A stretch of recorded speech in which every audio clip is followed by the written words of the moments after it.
Attention, mga SSS pensioners, dalawang importanteng bagay, dalawang anunsyo ito mula sa SSS.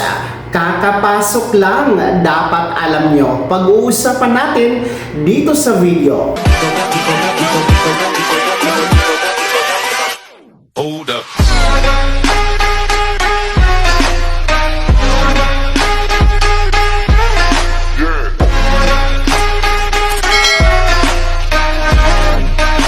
Hello mga ka-vlogs! Welcome dito sa ating YouTube channel. Magandang araw po sa lahat ng mga manonood. Saan po kayong dako sa mundo? Kumusta kayo mga ka-vlogs? Eto ha, makinig mga pensyonado na SSS dahil kakapasok lang po ang dalawang importanteng bagay. Mahalagang anunsyo ito para sa ating mga pensyonado na dapat alam po ninyo. Mamaya-maya atin po yung tatalakayin, pero kung bago ka pa lang dito sa aking YouTube channel o di ka pa nakasubscribe, i-click nyo muna ang subscribe button na nasa baba. Huwag kalimutan na pindutin ang notification bell, ilagay nyo po sa all para una ka sa mga balitang i-upload ko. So narito na nga po, no, makinig kayo mga pensyonado ng SSS dahil para sa inyo ang anunsyo na ito nakakapasok lang po. Posted po sa Facebook page ni SSS. Dapat talaga ninyo ito malaman para po ang inyong pensyon na benepisyo ay maprotektahan at hindi ito mawawala sa inyo mga pensyonado. Well, ano nga ba ang mga dalawang bagay na ito? Una po, nagpapaalala, anunsyo po ng SSS na huwag pong kaligtaan na mag-comply ng Annual Confirmation of Pensioners or SSS AKOP ngayong buwan ng Disyembre para sa ating mga pensyonadong merong buwan ng kapanganakan o magbe-birthday sa buwan ng ito ng Disyembre. Whatever kung ano pong betsa, December 1 hanggang December 31, kailangan nyo po mag-comply ng AKOP. Pangalawa, ang required po na mag-comply ng AKOP ngayong Disyembre ay para sa mga merong edad na 80 pataas. So, klaruhin natin, 80 years old pataas. Ibig sabihin, hindi po kasama ang ating mga 79 years old below na mga pensyonado. Maging kayo man ay nasa Pilipinas o nasa abroad, kailangan mag-comply ng AKOP. Retiree pensioners, total disability or survivor pensioners, kailangan din po mag-AKOP basta ha,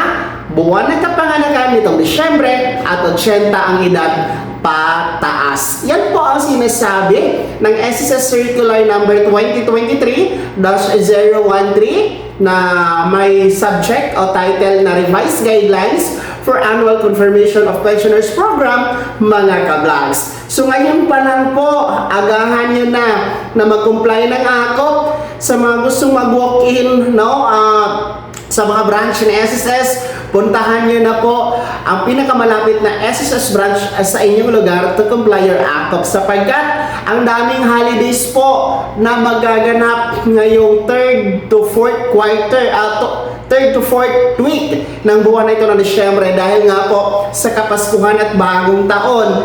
Ako po mismo ay nagpapaalala sa inyo at hinihikayat kayo na ngayon pa lang, since December 12 pa tayo ngayon, magpunta na kayo sa SSS branch na malapit sa inyo para mag-comply ng AKOP, no? Para hindi kayo maabutan ng mga holidays, mga ka-vlogs, no?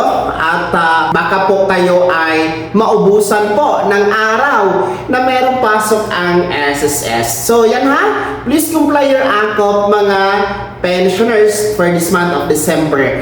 Pangalawa po na importanteng bagay na anunsyo ng SSS, ito po ay may kinalaman pa rin po sa AKOP. Kaya nga po binanggit ko kanina na walk-in or kayo mismo ang pupunta doon sa branch ng SSS kung malapit lang naman po kayo po ay accessible, no, ang branch ng SSS. Pero itong pangalawang anunsyo ng SSS, mahalagang bagay din po ito, lalong-lalo na sa ating mga ka-vlogs na nasa ibang bansa o mga OFW, no? O di kayo naman po kahit dito sa Pilipinas pero busy sa trabaho o negosyo, maaari po kayong mag-set ng appointment kay SSS, no? Para po mag-comply ng AKOP through video conference. Yes, pwede po ang video conference. Kanina walk-in, face-to-face, Ngayon naman po, pwede po ang video conference. Ibig sabihin, online lamang mga ka-vlogs. No? Hindi nyo na kailangan pumila sa SSS, hindi nyo na kailangan pumunta sa SSS. Mas mabilis at mas komportable po kapag online video conference ang inyong pag-comply ng AKOP. Pero tandaan niyo, kailangan muna mag-set ng appointment. Paano ba mag-set ng appointment? Punta kayo sa inyong SSS account, no? Yung My SSS account ninyo, puntahan nyo doon, then makikita nyo doon mga vlogs, meron doong services. Tapos pag pinod nyo sa services, ay bubunga doon yung AKOP, no? Then pag i-click nyo po yung AKOP, meron doong set online appointment. So magpo-proceed na po yon, okay? Kung ayaw o hindi nyo nakabisado ang My SSS account nyo po, pwede nyo pong i-scan ang QR code na nasa screen ninyo, no? Para po alam niyo ang step-by-step process paano nga ba mag-set ng appointment para sa inyong online na video conference for your AKOP compliance, mga ka-vlogs. So ayan po ha, mahalaga talaga ito dahil kapag hindi kayo nag-comply ng AKOP ngayong buwan ng Disyembre, baka po puputulin ni SSS, wala po kayong matatanggap na pensyon ngayong January or February. No? Nako, ayaw natin yung mangyari kasi January kailangan natin ng pensyon or February. Alam niyo naman ngayong buwan ng Disyembre, ubusan ng pera dahil nga po sa kaliwat kanan na mga party, no? Christmas party, mga kainan, handaan, ubos na ubos ang ating pera ngayong Disyembre, mga ka-vlogs. Kaya kailangan po ng ating mga pensyonado ang inyong pensyon by January or February. Kaya huwag kaligtaan talaga na mag-comply ng AKOP. Uulitin ko, no? Para ito sa mga merong buwan ng panganakan ito Disyembre at ang edad po ay 80 years old pataas. Please comply your AKOP, mga pensyonado. Kaya naman ha, mga SSS pensioners, ano po yung comment at reaction sa balitang ito? Sino po sa inyo dito ang merong o magdiriwang ng birthday ngayong buwan ng Disyembre? Advance happy birthday ha! Pero ang tanong ko sa inyo, kumusta nag-apply na ba ng AKOP? Ha? Mga 80 years old pataas? Ibahagi niyo po sa comment section na nasa baba.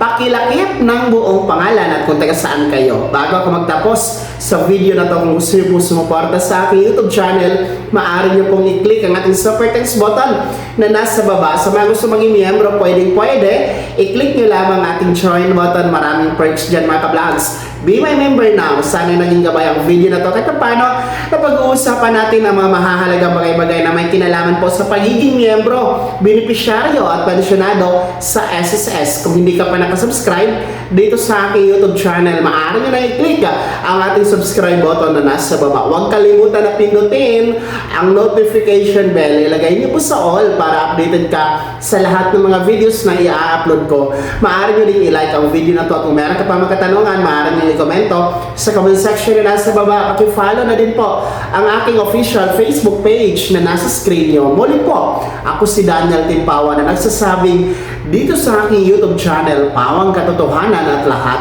totoo lamang.